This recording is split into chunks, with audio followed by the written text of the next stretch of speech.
नारी का नरक क्या होता है। सील से भरी हुई यह छोटी सी कोठरी, जिसकी दीवारों से गरीबी असहाय के असमर्थ साथी की तरह चिपटी हुई है। छत इतनी टूटी फूटी जैसे गिरने ही वाली हो। किसी जमाने में इसमें एक लैम्प लटक रहा था, जिसका कंकाल मात्र आज भी टंगा हुआ है।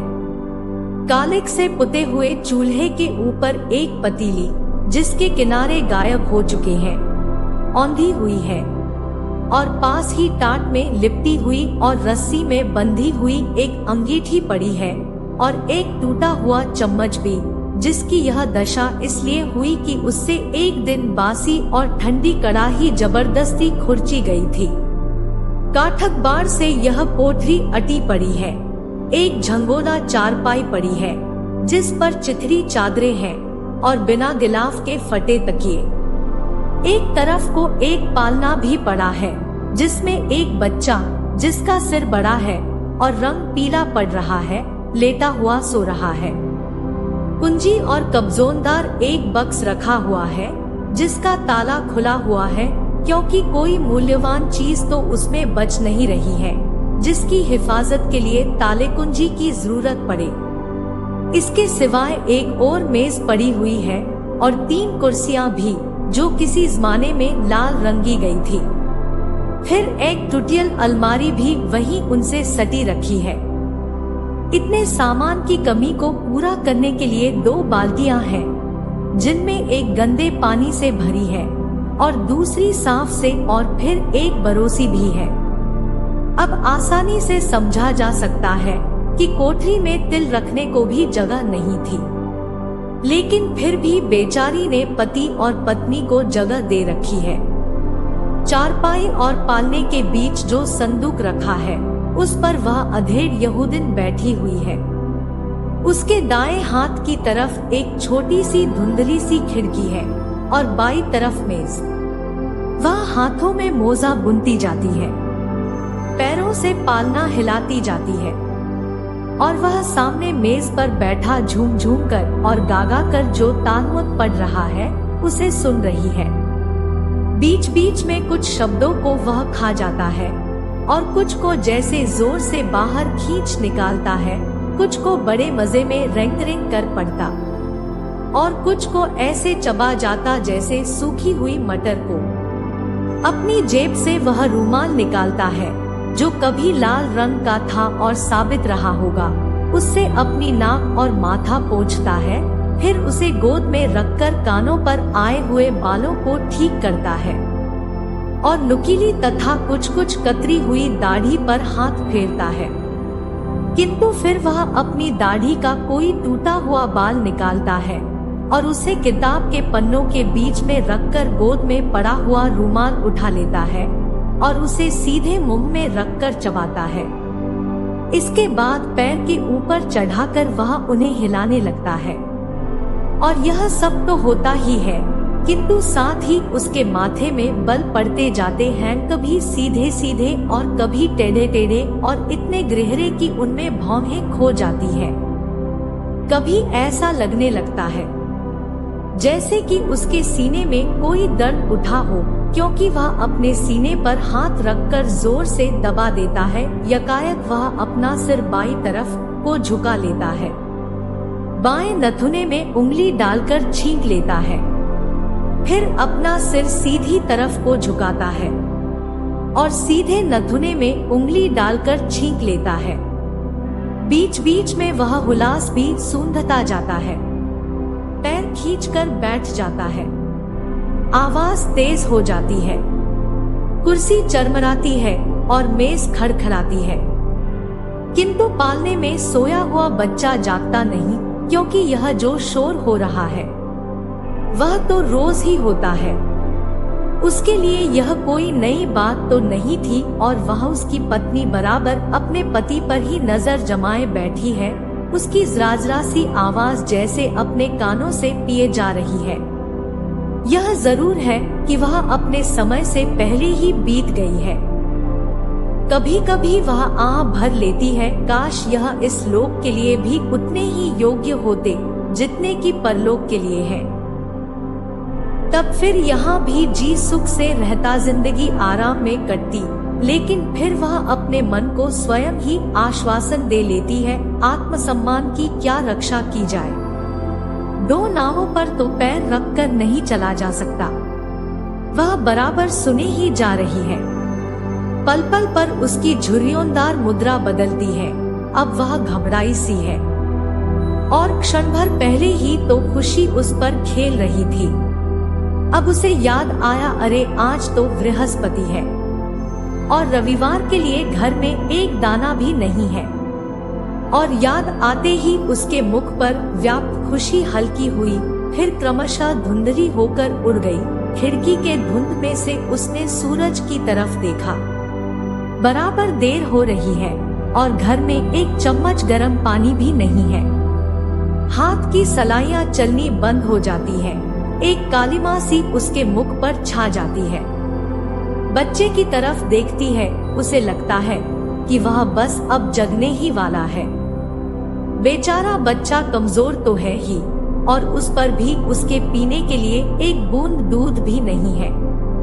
उदासी की कलिमा घनी अंधियारी में बदल जाती है। सलाइयां कांपती हैं और रुक रुक कर चलती हैं। और जब उसे यकायक ख्याल आ जाता है कि मियाद तो बीतने आई, पर उसके बुंदे और चांदी की मोमबत्तियां तो अभी गिरवी ही पड़ी है। संदूक खाली पड़ा है, लैंप भी बिक चुका है। तबकती सलाइयां उसकी उंगलियों में हत्यारे की छुरियों की तरह चलने लगती हैं। मुख की उदासी घनीभूत होकर भौहों पर जमा हो जाती है और ऐसा लगता है जैसे बस कोई तूफान ही आने वाला हो। उसके गड्ढों में घुसी हुई रूखी मटीली आंखों में जैसे बिजली चमक उठी हो और वह बैठा पढ़ता ही रहा, जैसा का तैसा। उसे कुछ पता नहीं कि इतनी देर में ही परिस्थिति में क्या परिवर्तन हो गया। वह नहीं देखता कि पत्नी ने मोजा बुनना बंद कर दिया है। उसका माथा व्यथा भार से दबा जा रहा है और मेरी ओर देख रही है ऐसी दृष्टि से जो उसकी नस नस को हिला दे। नहीं देखता कि उसके ओंठ कांप रहे हैं, मुंह तममा रहा है।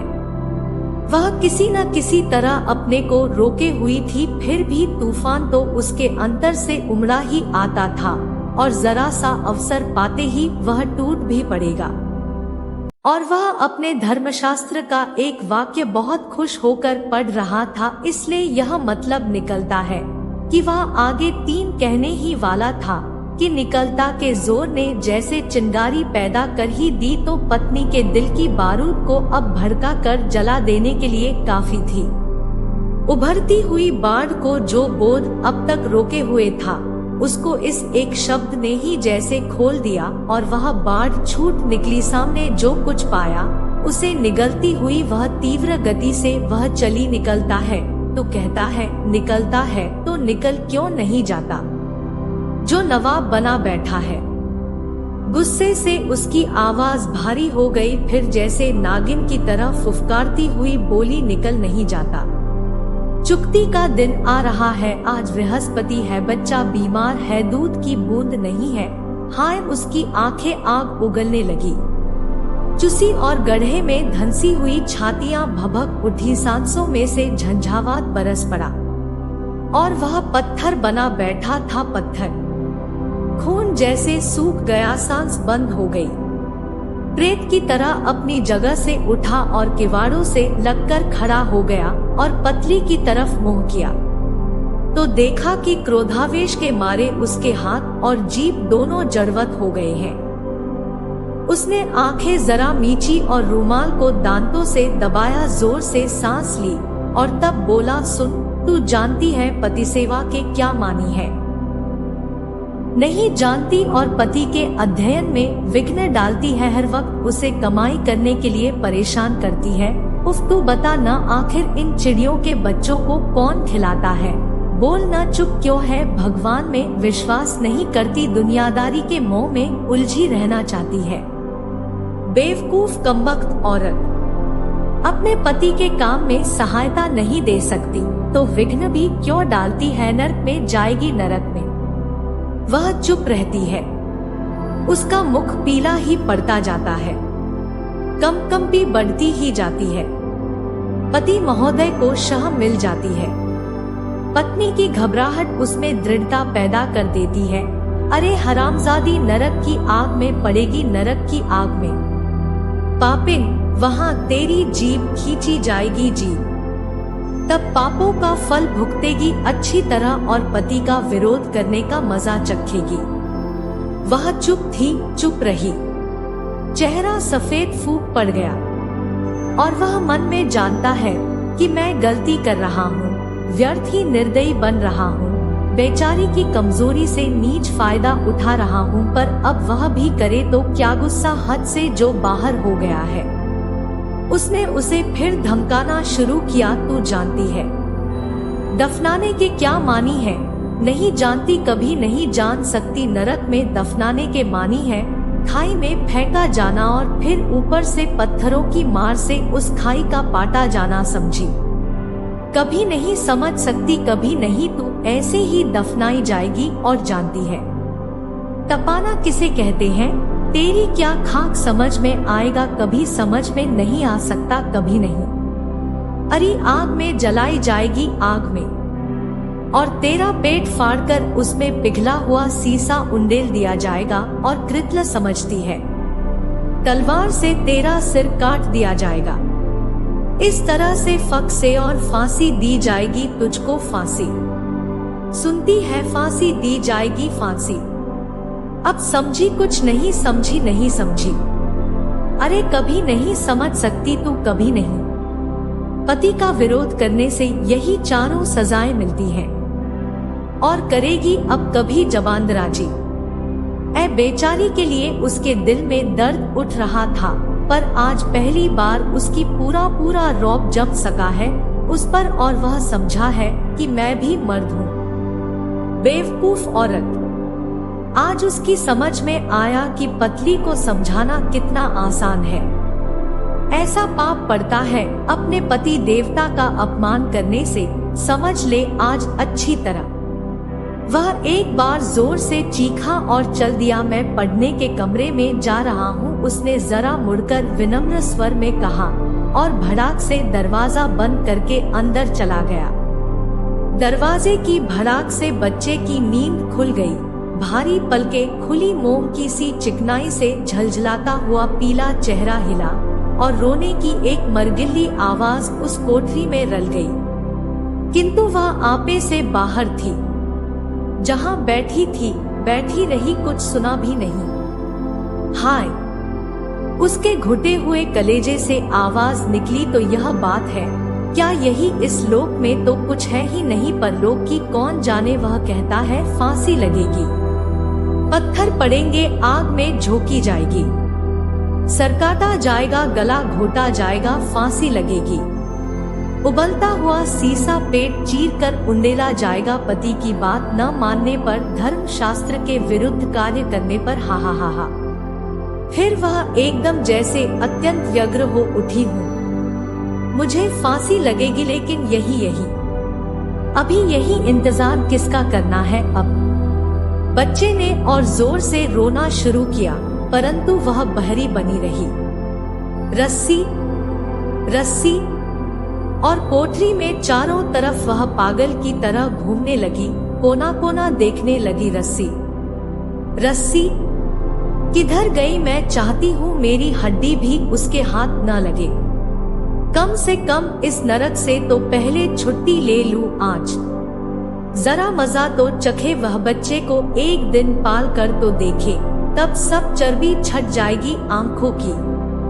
मैं अब बहुत सह चुकी हूँ, अब और नहीं सह सकूंगी।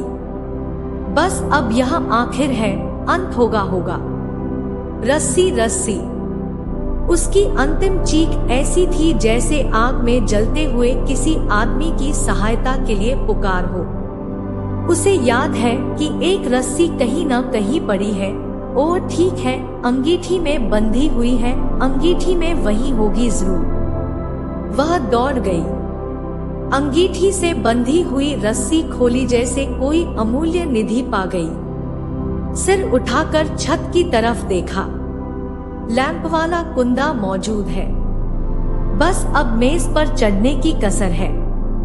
वह चढ़ती है पर मेज पर से उसने देखा कि बच्चा यकायक चौंक कर उठ पड़ा है और एक किनारे से झुककर पालने के बाहर जाने की कोशिश कर रहा है। कमजोर है कि कहीं गिर और वह मरियर आवाज से सुबका माँ माँ माँ। उसे नए सिर से गुस्सा चढ़ा, रस्सी एक तरफ फेंक दी, मेज से कूद पड़ी और बच्चे के पास जाकर उसको फिर तकिए के सहारे लिटाकर थपथपाने लगी। इसी के पीछे तो परेशान हूँ, मरने भी तो नहीं देता मुझे, शांति से मैं मर भी तो नहीं सकती। दूध चूसना चाहता है दूध, मैं कहती हूँ जहर चूस जहर, उसमें दूध क्या कहाँ है। और यह कहकर उसने अपनी चुसी हुई ढीली छातियां बच्चे के मुंह में ठूंस दी। नहीं मानता तो ले ले, चूस ले, खाजामार डाल मुझे। आशा करती हूँ कि आपको यह वीडियो पसंद आई होगी। यहाँ तक बने रहने के लिए शुक्रिया। ऐसी ही और वीडियो देखने के लिए हमारे इस चैनल ज्ञान की गंगा को सब्सक्राइब करें। धन्यवाद। हर हर महादेव।